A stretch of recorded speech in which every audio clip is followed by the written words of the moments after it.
Guys good morning, welcome to my new blog. তো এখন প্রায় 10টা বাজে।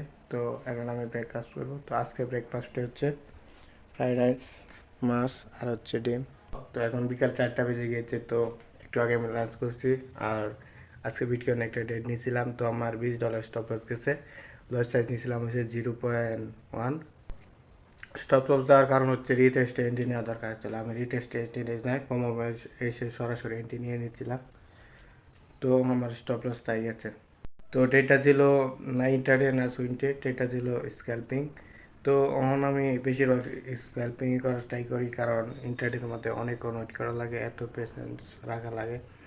আর এত কষ্ট করে মনে করেন পেশেন্স রাখা প্রফিটের দিকে যায়, প্রফিট থেকে রিভার্স হয়ে যায়। তো কিছু করার নেই, ইন্টারডেতে এমনই বেশি কষ্ট হয়। তো স্ক্যাল্পিং করতেছি, দেখা যায় কি হয়। স্ক্যাল্পিং অবশ্যই ভালো, তাড়াতাড়ি প্রফিট তাড়াতাড়ি লস। আজকে কোনো লার্ন করি নাই, তো কালকে কোনো লার্ন করি নাই।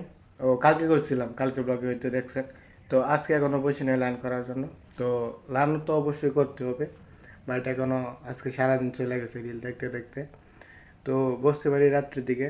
ও লার্ন অবশ্যই ট্রেডিংয়ে, ড্রয়িং আর লার্নিং হচ্ছে সবার আগে। এখন বাজতেছে বিকাল 5টা। তো আমি বসে গিয়েছিলাম ট্রেডিংয়ের লার্নিংয়ে। তো আমার তো বেসিক লার্নিং চলতেছে, সেটা হলো ক্যান্ডেলস্টিক। কারণ কোনো ক্যান্ডেলস্টিকে কনফিউজ করতেছে আমার।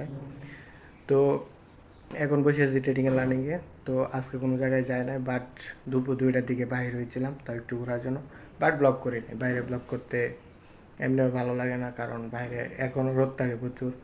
আর শীত তো প্রায় এসে গিয়েছে, শীতের সময় তো মনে করেন বাইরে কিছু আসেই না সকাল সকাল ব্লগ করার জন্য।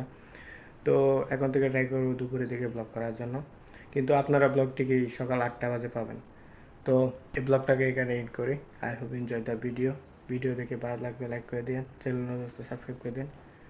দেখা হচ্ছে নেক্সট ব্লগে। Thank you so much for watching. By.